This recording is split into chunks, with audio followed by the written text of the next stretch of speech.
Well, a very good afternoon to you. It's a great pleasure to be here, and a great pleasure to perform for you this afternoon, one of the most extraordinary stories. It is a story that it's surprising that it even exists at all.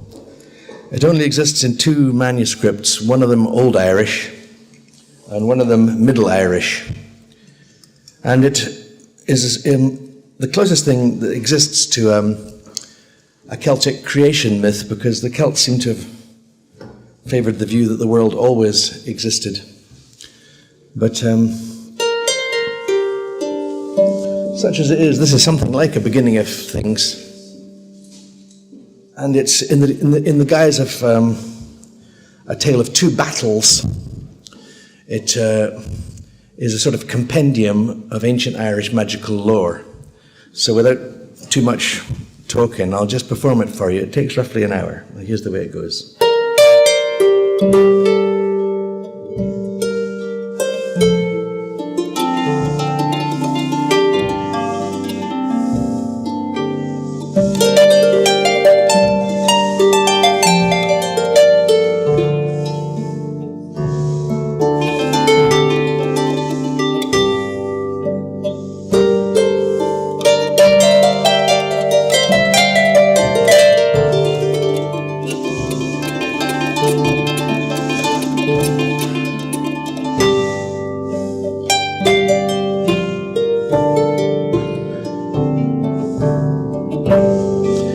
Ever dear to me, the secret place, in the heart of hearts ever,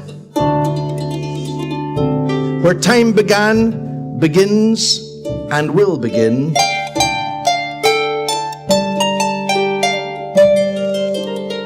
where the gates of the world await whoever dares them. I make reverence to the ancestors and to the souls of the unborn, as I commence this teaching tale from ancient Erin,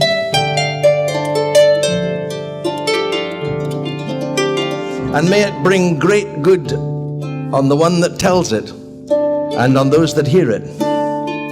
This tale of the deeds of the two battles of Moytura and of the deeds of the Tuatha de Danann. 3 times in the hands of God, Erin put on a cloak of rocks and stones. 3 times in the hands of the great Creator, Erin put on a coat of trees. 1,000 years before our first forefathers ever breathed, there were awake in Erin the people called the Fir Bolg, the people of the leather bag, the earth of tussocks, hummocks, hillocks, mounds, hills and mountains they raised from the 4 seas with the leather bags they carried. And these held the land of Erin by the sweat of their brow and by the strength of their arms. But they were awake at this time also, in the seas, and some say beneath the seas and magic castles below the waves, the people known as the Favora. And some say they had 1 eye, 1 arm, 1 leg. But the truth of the matter is they had 1 eye, and that was to covet, 1 reach, and that was to grasp, and 1 step, that was to invade. And they held the people known as the Fir Bolg in slavery. The 4 kings of the Favora, I will tell you their names. Indech Macdedomnan, say back to me. Indech Macdedomnan. Terah, Lord of the Seas. Elaha, and most feared of them all, Balor of the Baleful Eye. He had 1 eye that was like any human eye, but another that he kept covered with a leather cover, a brass cover, and a lead cover. For whatever that eye beheld would in that moment be turned to stone. It was the terror of Balor and his baleful eye, as much as the force of all the other Favora kings and their armies together that kept the Firbolg in thrall and under tax which they had to pay to the Favora. This tax they paid every Samhain, what we now call Halloween, 2/3 of the corn of Erin, 2/3 of the milk of Erin, and 2/3 of the children as slaves. But whatever tax and tribute the Favora sought to enforce upon the Firbolg, it was hard for them to collect, for the Firbolg were cunning and versed in war and very strong, with their own hills behind them, where the Favora only had the waters of the waves. So whatever tribute they had was hard to enforce. An uneasy balance existed between the Firbolg and the Favora. Now there was at this time also one other race of beings. They were known as the Tuatha de Danann, the people of art and skill. They had learned their knowledge and their power in the 4 cities of instruction. In Phalias, the city of the stone. In Gorias, the city of the spear. In Findias, the city of the sword. And in Murias, the city of the cauldron. The lord of the Tuatha de Danann, the king they had at that time, was known as Nuada. But the chief druid of the Tuatha was the Doida, the All-Father.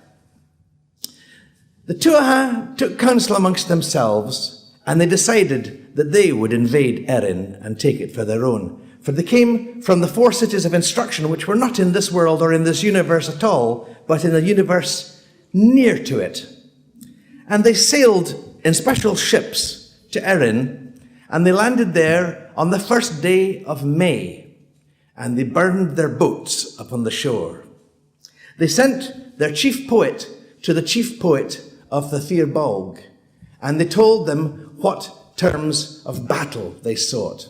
Now, the Firbolg hoped it would be a battle of champions, or a battle of one day, or some other arrangement.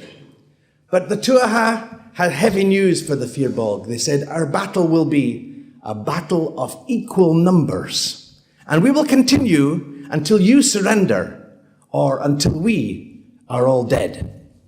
Now, this was bad news for the Firbolg, for they greatly outnumbered the Tuatha de Danann. On the 1st day, however, the Firbolg made a great slaughter. On that night, they made a celebratory cairn of human heads. And on the 2nd day, their king, Jochimocherk, and his chief warrior, Sreng, made an onslaught against them so fiercely that they wounded the king of the Tuatha de Danann, Nuada, so severely they cut his entire right arm from his body at the shoulder. So on the 3rd day, the Tuatha, led by the Doida, the chief druid, turned the battle at last against the Firbolg. And on the 4th day, they sought for peace. And they offered them terms, and the Firbolg were offered the territory of Connaught in the west of Ireland, and the islands of the sea, Arran, Rachlin, and Man. And the Tuatha de Danann took over the lordship of Erin. But Nuada, the king of the Tuatha, he was no longer suitable to rule, for they had a law among them that none that was not perfect in every limb and in every sense could be king.